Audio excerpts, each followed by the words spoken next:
This podcast is sponsored by nobody. Hey dudes, welcome to Splat from the Past, the only 80s themed horror and sci-fi show where things can get totally radical. Now today I am so excited for the show because I'm going to be having a bucket list guest that I've wanted since day one, and you all know who she is. She was a big part of our lives back in the 90s, and I'm talking about Karen Duffy, aka Duff. You remember her, she was a VJ on MTV back in the 90s.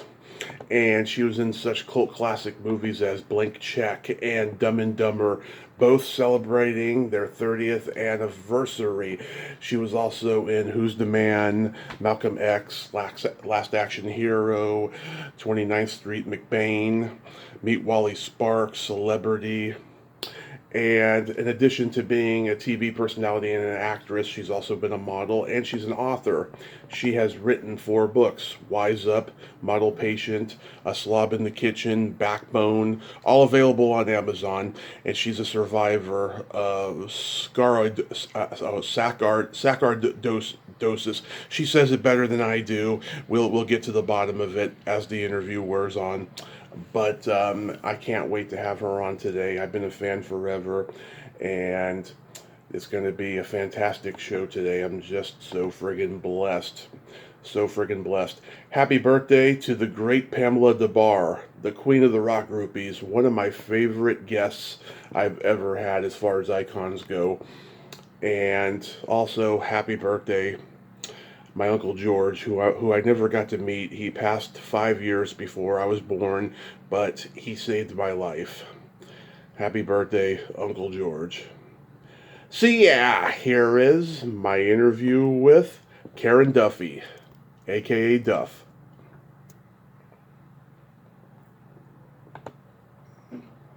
Hey Duff, welcome to the show. How are you today? I'm very happy. Thank you for being my technical wizard. And I'm really looking forward to learning more about you. I cannot tell you what a great honor this is. I've been a fan forever, and I thank you so much for taking the time today. Hey, I'm wildly impressed that you've done 2,182 episodes of your podcast, which is wildly impressive. So a tip of the hat to you, Tommy. Thank you so much. I appreciate that. It's been a wild ride and a wild journey, and I'm not getting off anytime soon. So, going back in time, I know that you began in the nursing home / hospice industry. You got your bachelor's degree at the University of Colorado, etc. Was that something you wanted to do early on in your childhood? You know, Tommy, I started working at a nursing home, volunteering, when I was in 7th grade. So I was 12. And I really, I just felt a sense of purpose. And I liked being able to cheer up the geezers. Yeah. And when I went to college, I grew up in a family where service was absolutely important. Muhammad Ali and Shirley Chisholm are both attributed to saying that service is the rent we pay for our life on earth. And so I grew up with a family that we always had foster kids, and we had a family of refugees living with us. So I think, when you grow up that way, you carry it with you. And when I went to college, I felt like I was driven towards something in service, and I became a recreational therapist, which wound up being a huge part of my life. And I think one of the reasons I did well as a VJ on MTV was my skill set in working with the elderly. So I was working with a population of people who had limited attention spans. And I focused on, all right, this is something that I'm good at. I can get people to pay attention to me. I worked on my elocution, speaking clearly, and one of the things that's interesting is with the elderly and often with any type of impairment, like you're in a hospital, as you know, and when you spend a lot of time in the hospital, it's often a white doctor with white hair in a white coat against a white wall. And I realized that physically I am high contrast. I've got black hair, white skin, red lips, and people could see me. So I realized I could use all of these skills, and I thought, well, MTV is kind of destroying people's attention span, and I know how to do it. So without any training, I just made a video audition tape and sent it into MTV. And I would say within 2 weeks, I was on the channel, which was wild. Yeah, that is pretty wild. And wow, yeah, when I was in the hospital recovering from my accident, I developed a newfound respect for nurses, not just because they help people, but because they have such a high tolerance for stinky smells that hospitals can have, you know? Exactly. Exactly. I, you know, I kept working at the nursing home and loved it and kept on doing it up until I was really, my immune system couldn't support it. But I was working as a hospital chaplain, and I would often negotiate with my fellow chaplains. I was like, listen, I have no sense of smell. Yeah. So you can give me every stinky room because like it won't bother me. Yeah. And so I figured that was a way that I could help. But yeah, it's amazing how it's almost superhuman, the power and the grace that are often the the people on the lowest ladder, the orderlies, the nurses' aides, the people who really are intimate with our bodies. I mean, we should be paying them the most. Yeah, exactly. Yeah, I mean, once I got my sense of smell back post anesthesia, it was like old Chinese food every day. Something I don't want to go back to. Yeah. So like. But I'm glad that you got it back. Oh, absolutely. Yeah. So did you become disillusioned with the nursing home life after a while? No, I loved it. Honestly, Tommy, where I worked, it was a not-for-profit community nursing home, and it's a neighborhood where I grew up, where my grandparents and great-grandparents and ancestors before them grew up, and I live in the West Village, and what I loved was it was a neighborhood nursing home, and on days that I wasn't working, I'd be out, running errands, and I'd see the residents, and I'd be like, hey, do you want a cup of coffee? And there was a real intimacy. Sadly, real estate in our scrappy neighborhood became so extravagantly off the charts that they had to sell the building, and it breaks my heart that the residents who were truly a part of our community, they were outside engaging with people, and now they sold the building. It is what a nursing home that held 211 residents now is essentially 5 apartments, and it's just empty. And so now the nursing home is like way up in Hell's Kitchen, and there's no street traffic. So they can't really engage with, the people of the neighborhood. Yeah, it's sad and unfortunate. Of course, it's happened over here in California and a lot of places over the years. So yeah, but I mean, I just felt like I learned the capacity for how much you could love feeling that you were being of service, and I think that's what I loved about it, and I miss it, and so I try and keep going in other ways.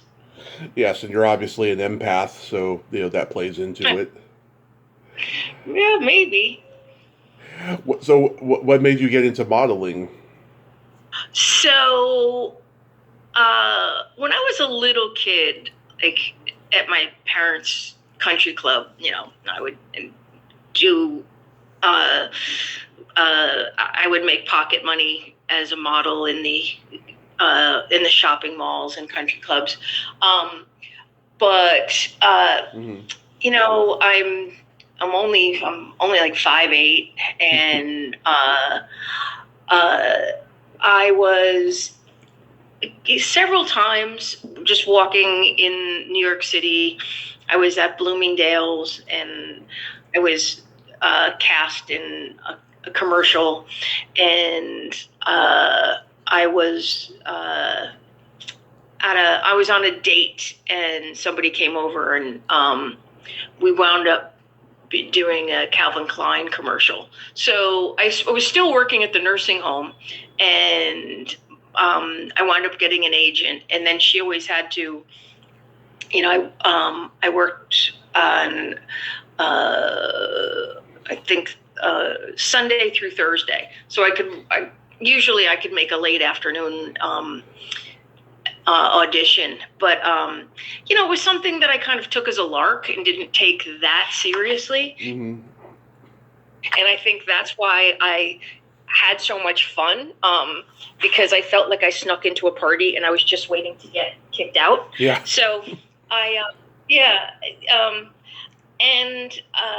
think, Tommy, working as a recreational therapist, working for many years, I worked in college. I was a live-in counselor at a group home for profoundly and severely disabled kids. And I figured, well, that's all about the inside, mm-hmm. and modeling was all about the outside. Right. So I think I kept a good head about it. Like nothing, didn't take it too seriously. What was that commercial? The Skippy peanut butter commercial? That was my first ever commercial. Yes. And I did print, and I remember because I grew up between New York City and New Jersey. I went to high school in New Jersey, and I was on set, and I didn't start modeling until I was about maybe 27. Mm-hmm. And on set, somebody called and said, "Is that Karen Duffy who went to Park Ridge High School?" And it was a girl from my neighborhood that was a few years older. A lot of people in my neighborhood worked as Teamsters in New Jersey. And I said, "Oh, you must be thinking about my older sister, Laura." "No, I'm Karen, the younger one." Because the guy who I was shooting with, I was like, "How old are you?" And he's like, "I'm 18. And I was like, "Oh boy, I'm like 10 years older." And it's funny because in this town, Park Ridge, is where Jimmy Gandolfini, who played Tony Soprano, right. We went to high school together, and it's so cute. Our whole neighborhood is, has streets named after him, and it's very charming, and I miss him a lot. Yeah, very talented guy. I just feel like he had so much more to give to the world, and we lost him way too soon. I know, and he had a heart as big as his head. And what I really loved was after MTV, I got a gig on HBO, and I mainly did music, but then it's turned into whenever there was a premiere of like Sex and the City or The Sopranos or a really big show, the Emmys and the Golden Globes, I would do the interviews on the red carpet. And what I loved about Jimmy Gandolfini was he brought all of our friends from high school as his dates for years, for like all 8 years of The Sopranos and all of the Emmy and Golden Globes. He always had his buddies. My dad was one of the assistant football coaches, so it was very cute to see everybody. Oh, yeah. Of course, back then there was no internet. Like, everybody knew each other. It was kind of like more communal than it is now. Yeah, I know. It's but I have so many great memories, and I'm really grateful that I had those experiences. And of course, carrying friendship in your heart forever. Yeah. So you get on MTV, and by this point, MTV's been around like 10 years. It's a part of pop culture, and that they were probably just starting to do the TV series, which ultimately took over its landscape. You know, everyone says MTV died in 1997, and now it's been reality TV since then. Yes, I know. It's funny, Tommy. I was just walking in Washington Square Park, and when I would take my son when he was little, and he would say, how do so many people know your name? Mhm. And I was like, well, I used to be on MTV. And he's like, nah, that's crazy talk. MTV didn't have people on it. And he never grew up with videos. Yeah.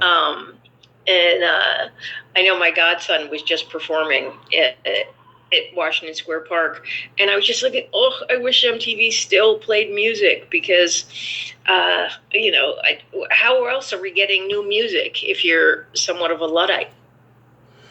Yeah, that's like my brother. He's 9 years older than me, and when him and his friends were growing up in the 80s, they were like, Motley Crue wrote Smoking in the Boys' Room, and my dad was like, no, they didn't. That's so funny. That's I know, but it's kind of amazing. I mean, everything evolves, and like we're always changing, but there's something beautiful about nostalgia, and the Greek translation of nostalgia is like this longing for an idea of home, and so I think it's kind of a sweet emotion that we share. Absolutely. So when you were there at MTV, like, who were some of your favorite rock stars that you got to interview? Well, I've always been I really like Bono, and we see each other still. And all the guys from YouTube, it wasn't really on MTV, but through HBO, I got to go on a tour with the Rolling Stones, which was amazing. Wow. And just being able to talk to Keith and Mick, and I'd met Mick a few times, and I was like, Mick, I'm pretty sure I'm not in love with you, but I swear there are sparks coming off. And he said, oh yes. He said, when I first got money, I had my eye teeth drilled, and I had emeralds inset in my teeth, but it just looked like I had spinach in my teeth. So I had the emeralds taken out, and I had diamonds put in. So that's what you're seeing. And I gotta thought that was funny. And so when this aired on HBO, my husband and I inherited his grandmother, who lived to be 103. And so I was like, Nikki, let's watch this show tonight. So we were watching the Rolling Stones concert, and I made a big fire, and I made us Kahlua drinks. And so I was like, so Nikki, what do you think? And she was like, nah, who is the old Greek woman on stage? And my husband's grandmother thought that Ron Wood was an old Greek woman. But when you think about it, you can't not see it. That's funny. She does look like an old Greek woman.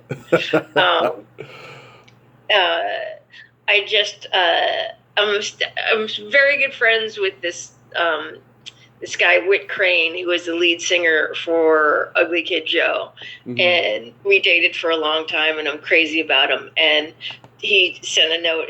Today was like the 32nd anniversary of as America's Least Wanted, his first EP, and so it's really nice. I mean, I'm much better, much closer to the people who worked at MTV because I was with them every day.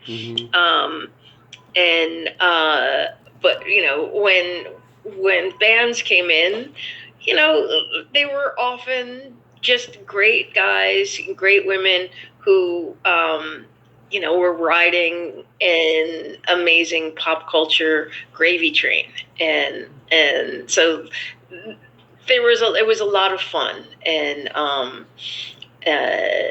hopefully that's what I wanted to translate. I didn't want it to be like, because I didn't know much about the music. I was totally coming from a fan's point of view, so it was great fun.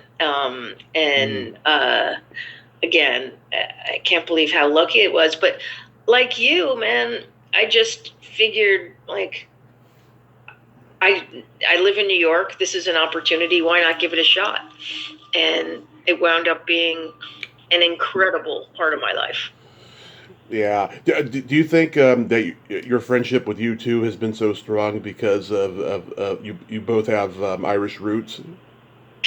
Could be. I mean, I've last summer I was at the Dalkey Book Festival. Dalkey is this beautiful village on the Irish Sea where Bono and his wife Allie live. And so it was great. So I got to see them in Ireland. And last December, my friend George Clooney and U2 got the Kennedy Honors Award. And so it was great to just, see two guys, that I've known for over 30 years just be recognized. So I think that's what keeps us together. Plus he's a great storyteller. He's a lot of fun. He's really kind too. Yeah, I've never heard anything bad about George Clooney. Mm-hmm. So when you were at MTV, you were there at the same time as Tabitha Soren and Kennedy and people like that? Yes, still talk to Tabitha all the time. It was funny, I was just I was going to write Kennedy a note. She's, she was always like very proud of being a Republican, and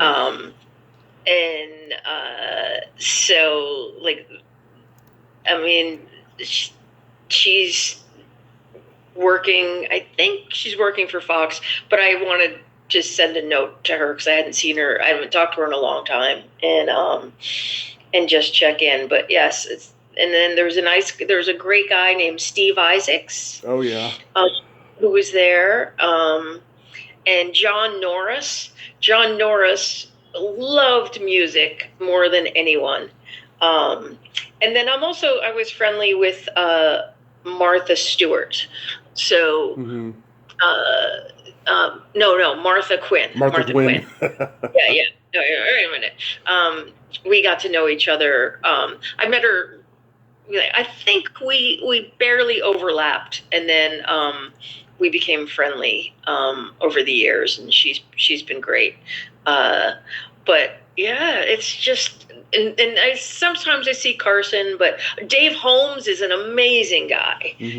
These are people who are after me, and Dave Holmes is probably the most talented, encyclopedic knowledge of pop culture, comedy, and music. He was just awesome. Yeah. Have you ever met Nina Blackwood?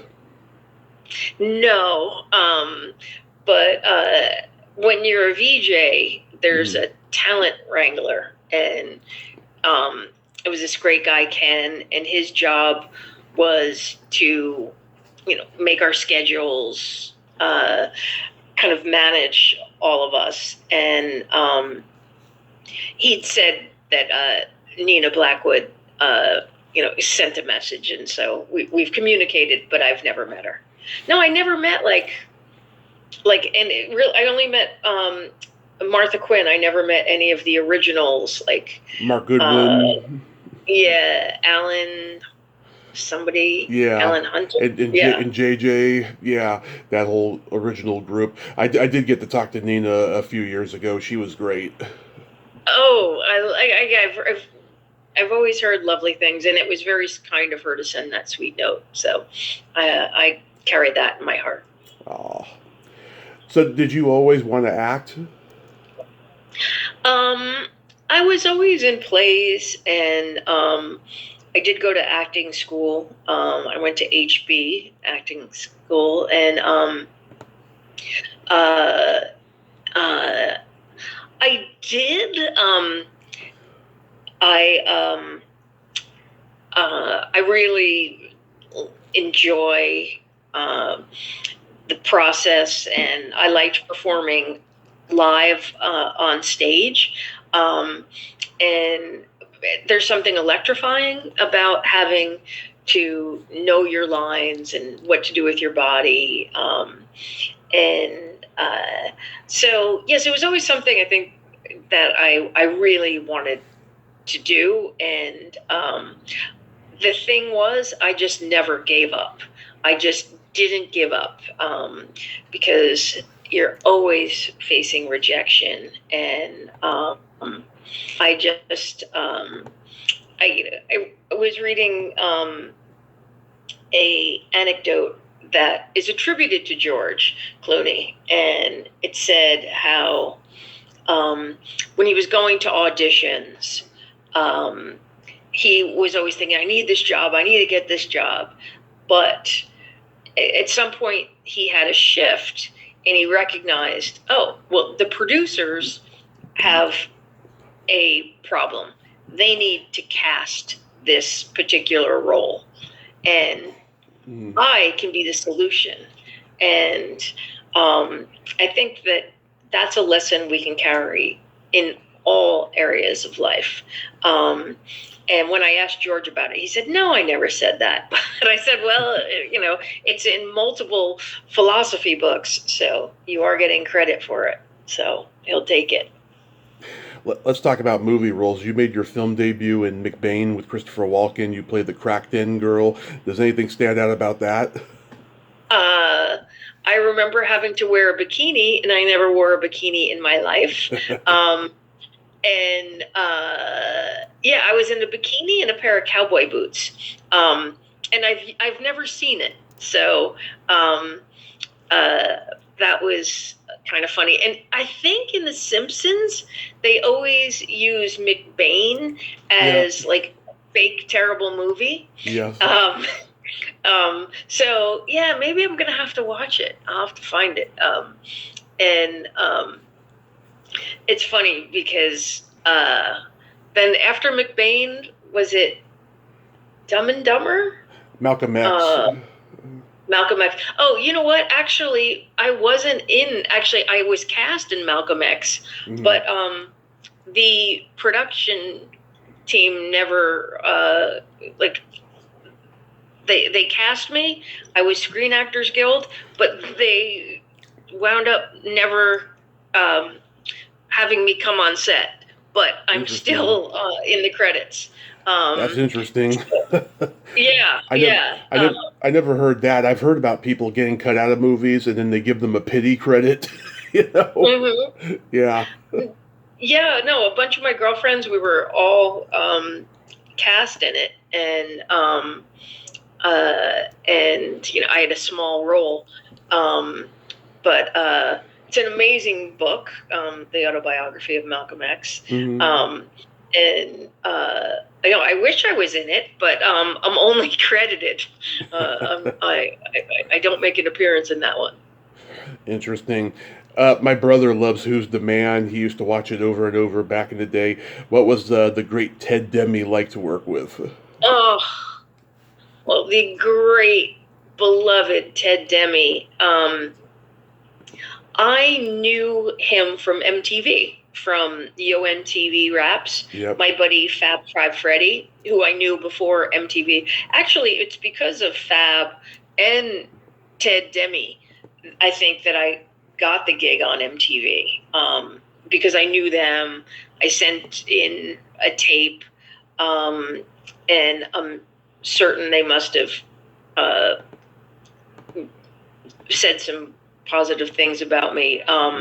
Working with Ted is amazing, and working with Dennis Leary. Yeah, again, I know, what a force for good. Here we are, just 2 days away from the 23rd anniversary of 9/11. Yeah. And what Dennis has done with the Leary Firefighters Foundation is extraordinary. It is. And yeah, he's incredible. I just loved him. Ted directed his No Cure for Cancer special, which I love, and they did The Ref the next year. What the most underrated Christmas comedy ever. Unbelievable. I know. And Teddy did Blow. I think that was one of his last films. Yeah. I'm still very good friends with Ted's widow, and he has 2 children. And I was very close with Ted's sister, who also worked at MTV. There's an MTV, there's a Facebook group called, I worked at MTV when working at MTV was cool. And so I check in with Ted's sister all the time, and we always honor our buddy. Ted was the most beloved guy. He was so funny and so charming, and I'm so sad that he left us way too soon. But I remember at his service, Dennis Leary said,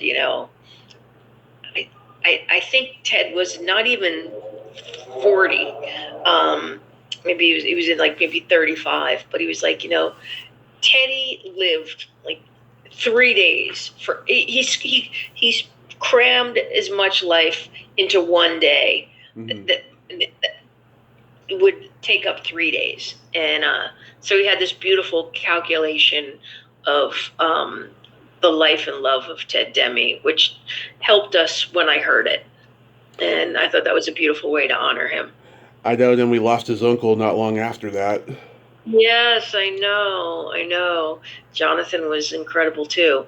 And the way he did that Talking Heads movie, which was so great. The best. Stop Making Sense. The best. Mm-hmm. Unbelievable. Yeah. Everything he did was pretty good. Even the early Roger Corman Grindhouse stuff was pretty good. Yeah, too. I know. Really cool. You had a small. Go ahead. I see David Byrne. We live on the same street, so I see him all the time in the neighborhood, walking around, riding his bike. And I heard him speak at the new museum, and he was just so cheerful and had such a bright light. It made my day. I always I never miss an opportunity to kind of get smarter or experience something. And on days when I'm feeling good, I just really try and squeeze as much as I can out of life. And I'm so grateful that I went to hear him speak. I'm really grateful. Yeah, that's wonderful. You had a small part in Reality Bites. Yes, that's right. I still have scars on my feet from that because I played the MTV version of Winona Ryder. Mm-hmm. And I'm many inches taller. I'm much bigger than beautiful, petite Winona. And no one believes that I have such a giant foot. And when you're doing a movie, you give people your sizes. Mm-hmm. And most people try and make themselves smaller, but I'm always like, no, I'm going to make myself bigger. And so I was like, no, I am proudly a 10.5 foot. And so they gave me tiny shoes and I had to wear them for 3 days, and I still bear the scars from Reality Bites. But that was funny. I mean, I'm just in the final last credits, and I don't know. It just the other day I was scrolling and I saw the scene where they're dancing in the 7-Eleven to My Sharona, Yeah. and it was just brought me right back. I had a big smile. That was so great. I've got you beat. I have a size 16. Oh, wow. All right, you win. Well done. Well done. My Did you shoes. have to get special shoes, Tom? Yeah. I mean, throughout childhood, it was always difficult to get shoes, and then once the internet came, all I have to do is order them online, and I get them. Oh, okay. That's a great bit of information I'll never forget. Yeah, I mean, my shoe size grew with my age. Stopped at 16, thank God, and it was just insane. Just going from shoe store to shoe store when I was a kid, always. Wow. Yeah, the Reality Bites has become a cult classic. That's amazing. It didn't connect with me as a kid. I mean, I discovered My Sharona from that movie, and I did a tribute interview with Doug Feiger's sister earlier this year. And that she said, that movie really brought the knack back. From Oblivion with that song. Mm-hmm. That's so great. Yeah, actually, Janine Garofalo. Mm-hmm. I just saw her dog walker, and she lives around the corner. And I think she is unbelievable in that movie. She's one of my favorite characters in there. She's the best. I think I did that, and then I just remember talking to Peter Farrelly. Yeah. And Peter was just like, Winona Ryder, her character picked the wrong guy. She should have run off with Ben Stiller.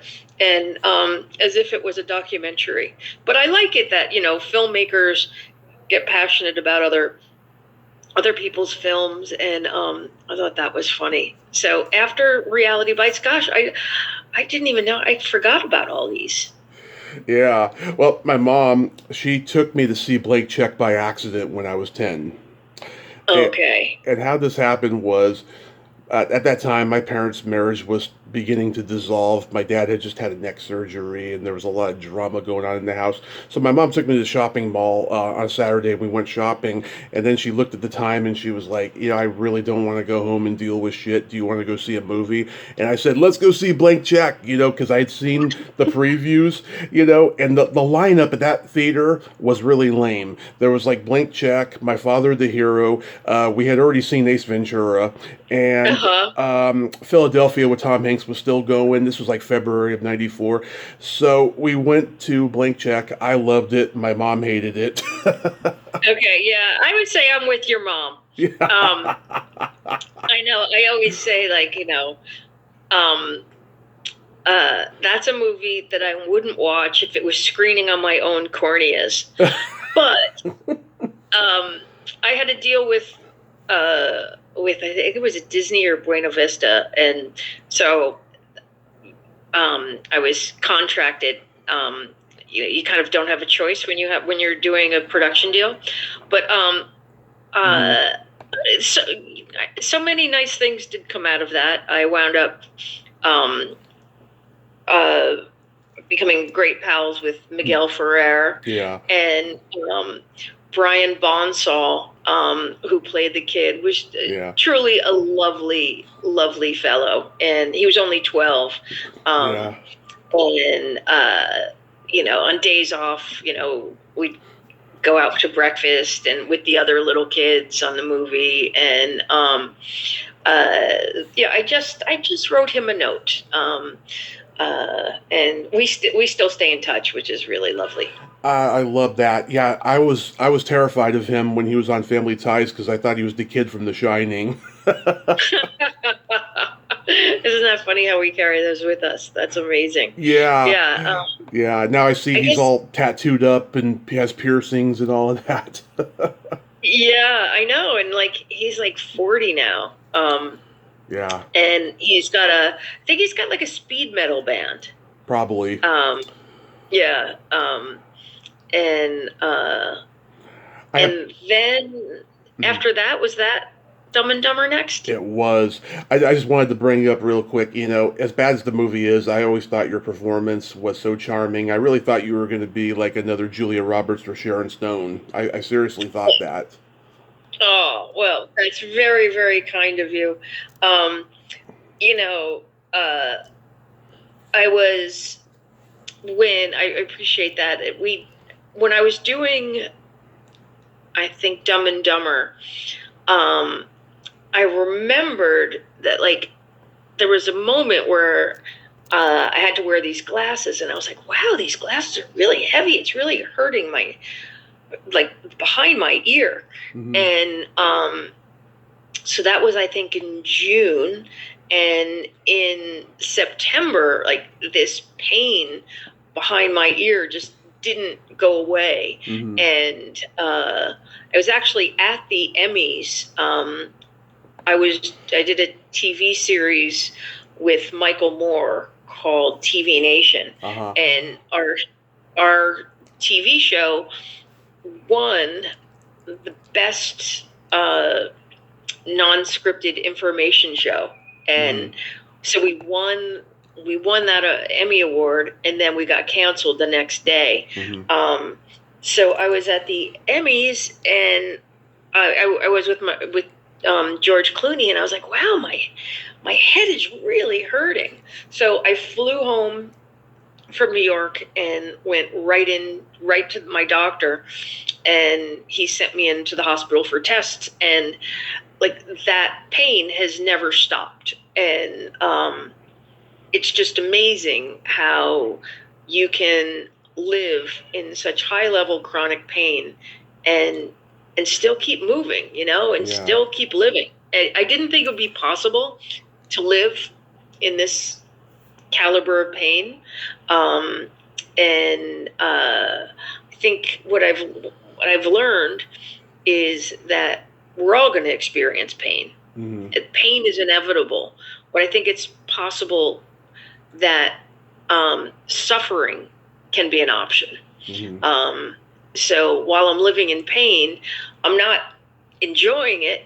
I'm accepting it, and I'm making the best out of it. And maybe, living with chronic pain, living with chronic illness, as you know, is a challenge every moment that we exist. And how lucky that we have families that love us and support us, and because some don't, and they are so lonely.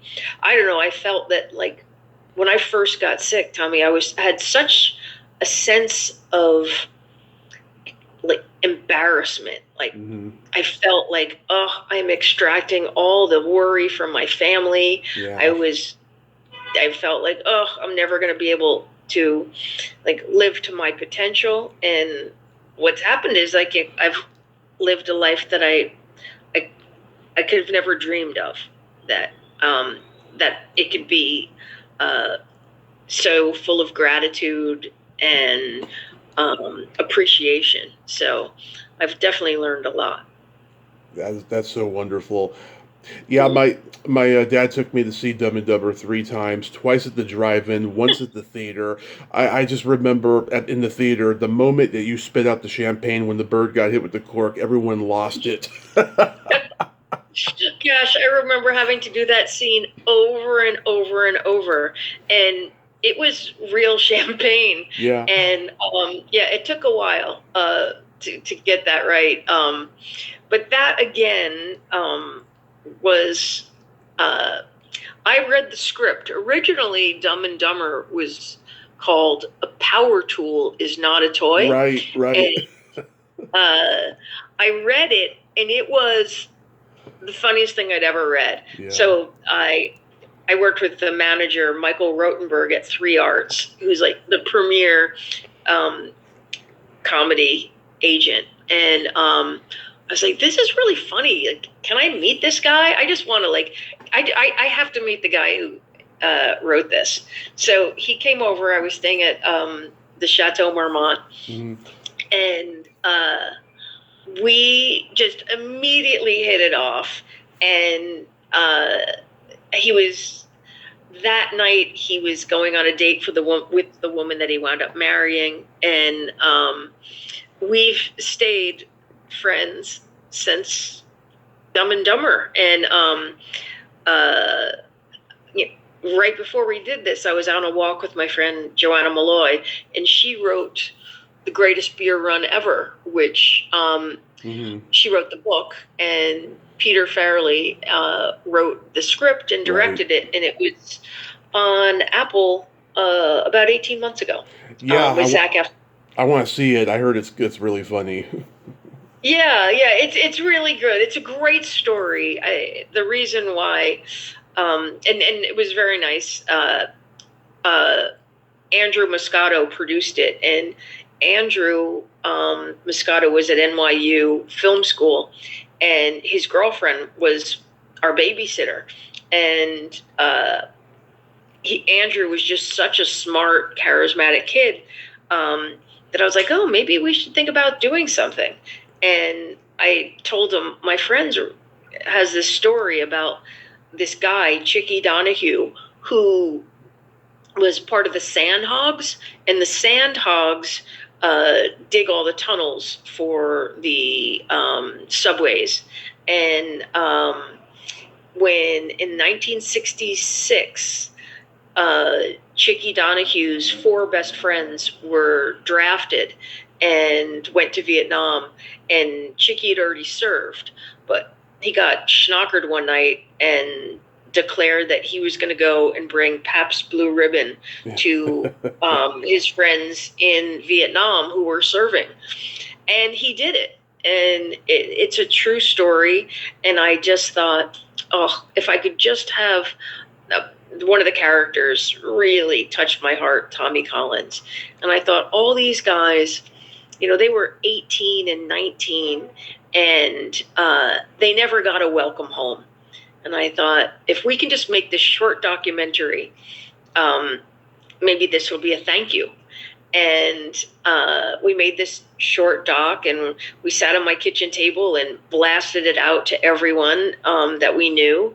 And it wound up going viral. And Pete Farrelly wound up calling me.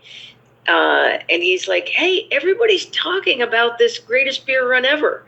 And I saw your name on it. So it was amazing, that, one of my favorite people in the world told this story. And it is a beautiful story about how far you'd go for your friends. Oh, yeah. And I remember there was, back in the mid-2000s, there was that movie Beer Fest, Oh, yes. Yeah, it's kind of, it sounds like it's kind of like that, It sounds like the whole Beer Fest thing has really taken off, Mm-hmm. I know. I forget. Was that Broken Lizard who did Beer Fest? It was the guys who did Super Troopers. Yeah, they're a comedy troupe out of Colgate University, and Jay Chandrasekhar. When they were trying to make Super Troopers, I had asked George Clooney, "Oh, you should take a look at it. These guys are funny." And so I thought that George would have. He didn't produce it, but I don't think he was producing then. But yeah.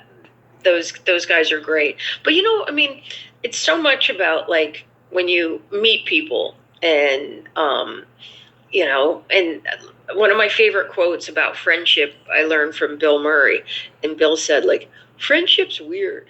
I mean, you meet a human, and then you say, I like that one, and then you just do stuff with them, and it's such a simple way of just describing what friendship is, but I feel like I've been really lucky to have such great friends.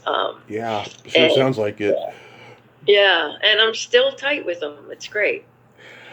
So exactly what was Mike Starr twisting when he was twisting the bird's head off? I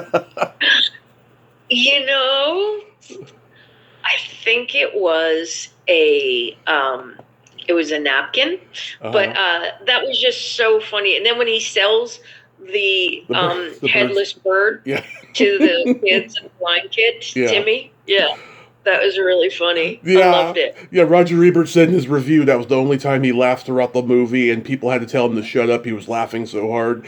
Uh, it's funny. I love animals, right? And I don't like animal cruelty, but they executed that in such a goofy, campy way that it's one of the few times that I've seen comedic animal cruelty on screen, and my heart did not sink. I was laughing so hard. That's so funny. The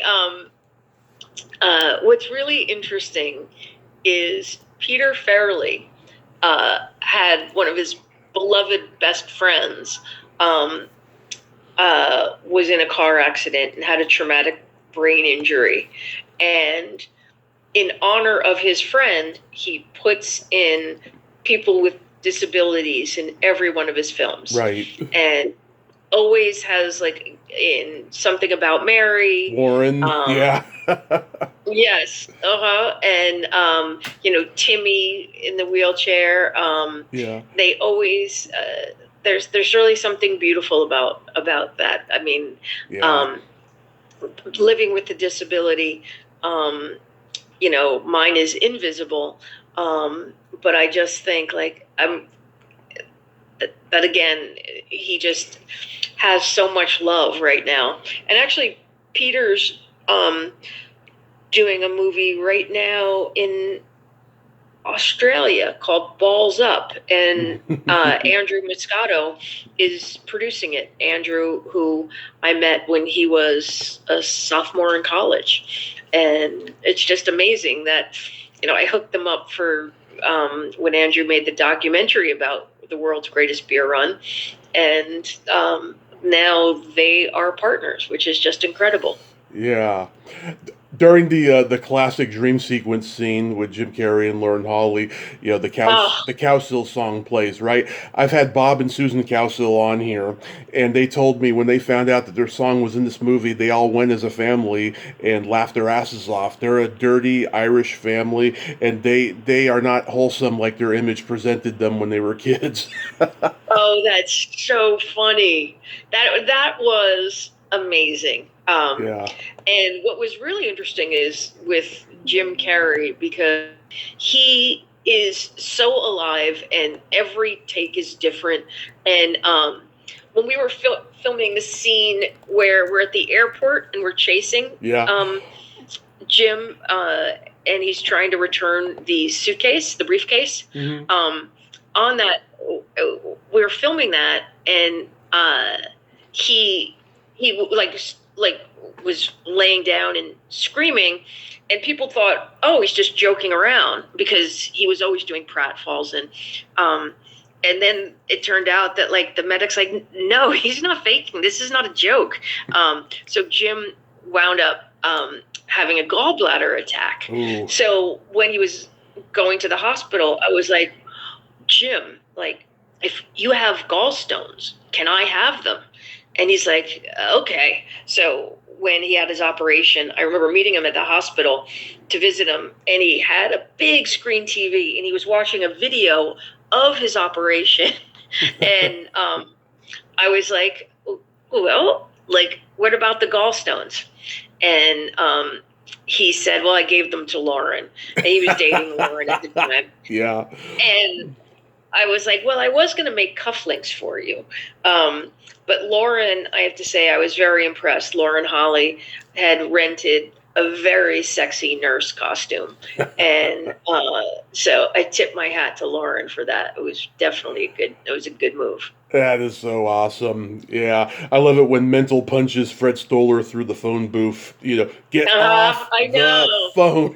I know. That's so funny. Mentalino, get off the phone. I know. It's just... My dad still laughs My dad still laughs to this day when you're like, "Come on, Joe, let me do both of them." I know. Let me whack them.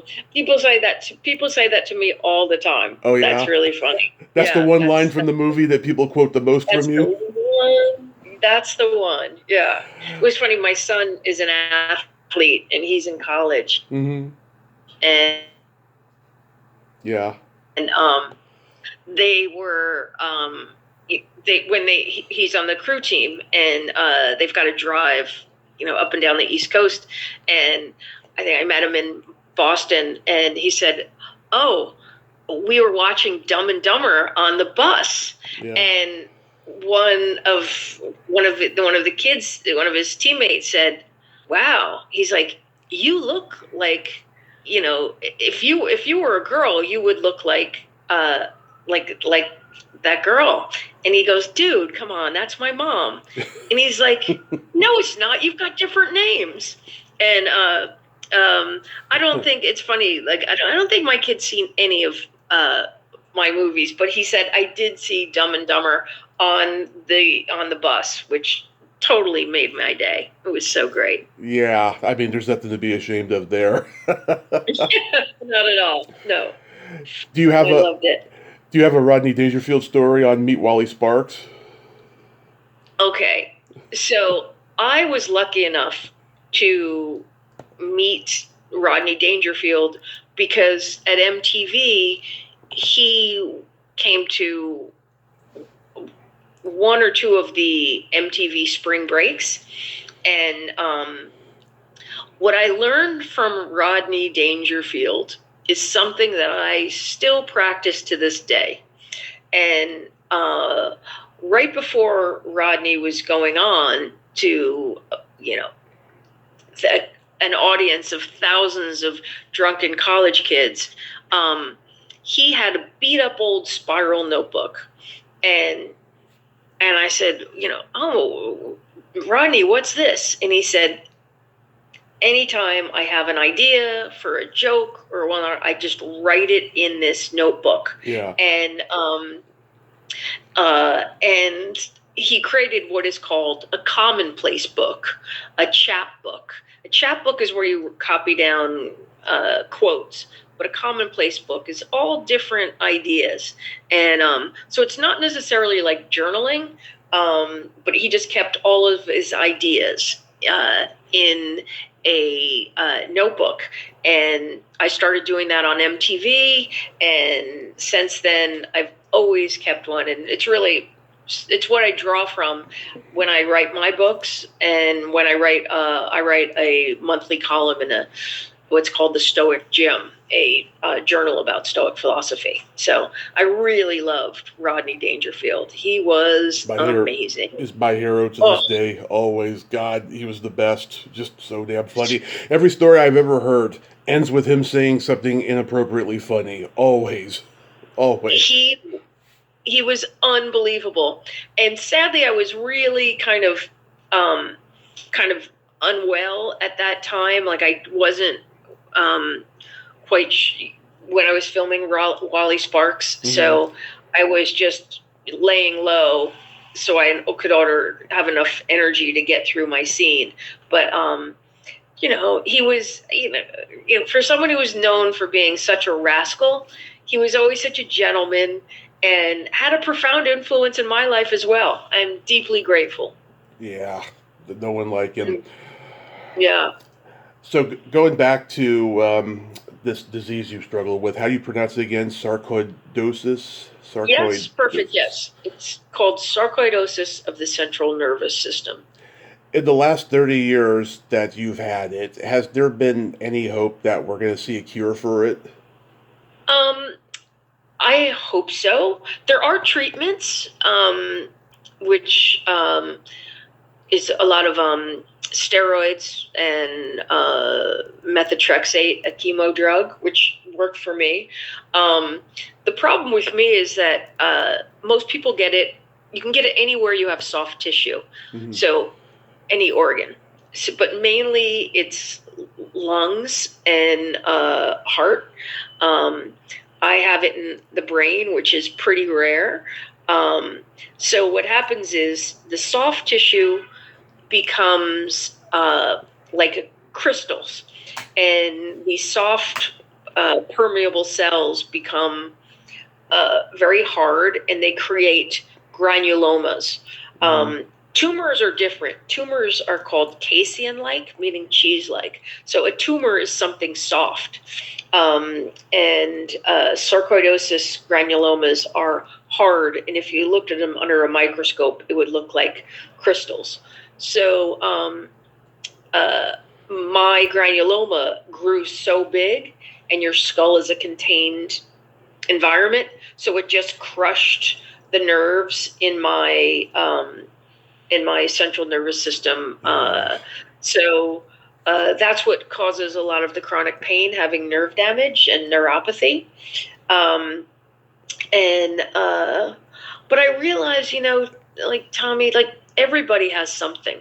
Like we're all dealing with issues, and some are visible, some are non. And I just feel that again, like this is the life I have, and my obstacle is living with chronic pain. The reason why I can't act anymore is because I can't pass a physical. Mm-hmm. So I could no longer perform, because if you get a TV show or a movie role, you have to go in and get checked out by a doctor so they can ensure that you'll be healthy enough to arrive on set. So I can no longer do that, and that's why listen, I had a great time. I mean, you just made me it was so thoughtful of you to do all this research, because I forgot some of these movies, and how much fun that I was able to be in Dumb and Dumber, which is, a classic. Yeah. And I met my friends for life. So I think when we all go through a transition, and especially with a chronic illness, we kind of mourn for our old life. But then we have to figure out a whole new life. And look at your new life. You've got 2,182 episodes to celebrate. Not that many, you're like at the top 1% of podcasters who can do this. So I feel that, Marcus Aurelius said, what impedes us inspires us. So essentially the obstacle is the way. So we've kind of figured it out. I talked to two actors with multiple sclerosis a week apart from each other back in 2018. First time ever dealing with anybody with multiple sclerosis. And it was a real eye-opener. And these two actors were very belligerent and bitter that they couldn't act anymore. It was really heartbreaking. It was just, oh my God, it's just, I think on one hand that they were, positive and their outlook was great. And by another hand, just like, I think I was popping a lot of bitter buttons, over roles. Tommy, I totally understand that. Listen, I am a grizzled old veteran of chronic illness. Mm-hmm. And listen, it was no picnic, losing my hair and puffing up from steroids and growing a mustache and a hunchback. And listen, those were, that was not easy. When I just read Christina Applegate, and she just said that every day is a living hell, and how unhappy she is. And during an interview, she was just really grieving where the pain of, like we were saying, of not only do you lose your health, but there's great financial uncertainty. The uncertainty, will you live long enough to have children or raise children? So I understand this pain, and I think I've just lived long enough that I feel that my purpose is to walk and show people that it is possible to live in chronic pain And listen, I couldn't get out of bed yesterday. Mm-hmm. There are probably I'm probably stuck in the house 3 or 4 days a week. But the days that I'm out, Mm-hmm. it's like I'm a one woman conga line. I am just so grateful. And the days that I'm stuck inside where I can't move, I can't even put on clothes because I can't have them touch my shoulder or my neck. Yeah. I've just learned acceptance, and I will really keep Christina in my thoughts because I love that girl's acting, and I can understand the pain of what it's like to say goodbye to everything that you thought you were going to have. But this is life, and we can't control that.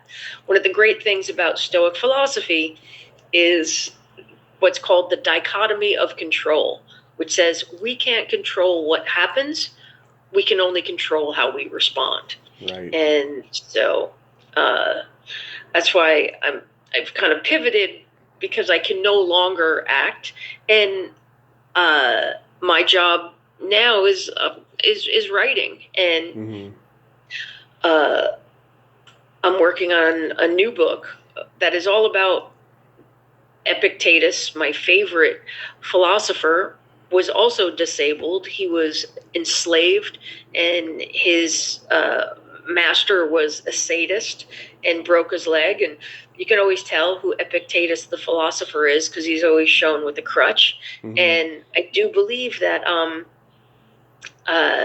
he said, if you make beautiful choices, you can make a beautiful life. Oh, and so love it. I mean, it's just so simple.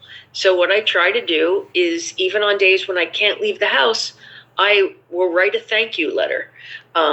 Michael J. Fox said that with gratitude, optimism is a possibility. And I just find things to be grateful for. That is just so wonderful. Yeah, you've written, 4 books now? Yes, and I'm going on my 5th. I love that. Yeah, do you enjoy writing, even though it could be a little tedious? Oh, are you kidding? Like, with my work as a writer, I love this quote that some work can be more fun than fun, and I absolutely love writing. I love the thinking part. I love the reading part. I because of neuropathy, I can't type, so I write everything longhand, and then I go back and edit and edit and edit, and then I finally type it out and hand it in, and I love it. I love it. I can't believe I get to wake up every day and get to do this. Oh, that's so awesome.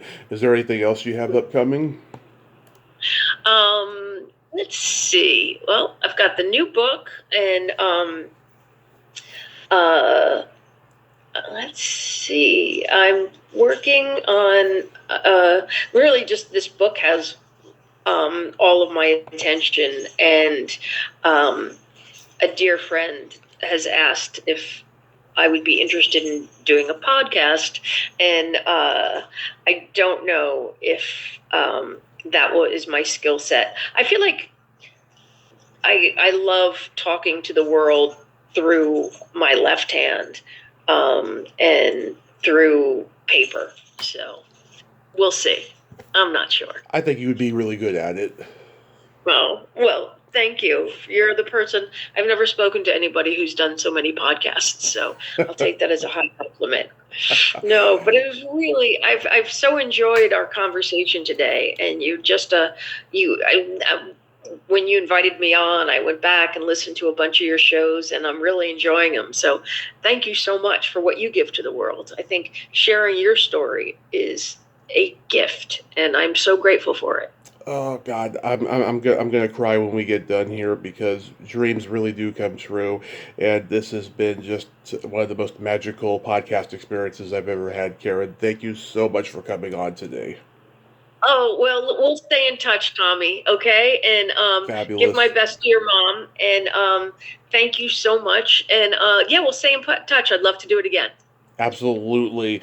You have yourself a great day, and be safe out there. Okay. God bless you, Tommy. Take care. God Bye-bye. bless you too, Karen. Bye-bye. Well, there you have it. Karen Duffy, aka Duff. Ain't she a sweetheart? Oh my God, I'm so emotional. She is just a wonderful, wonderful person. I'm so glad we could have this talk today. Thank you, Lord. Thank you so much for this opportunity to talk with Duff, the one and only Duff, Karen Duffy today. Well, until next time, this is Tommy Throwback Kovac saying there's no shame in living in the past because the present sucks. Later, dudes.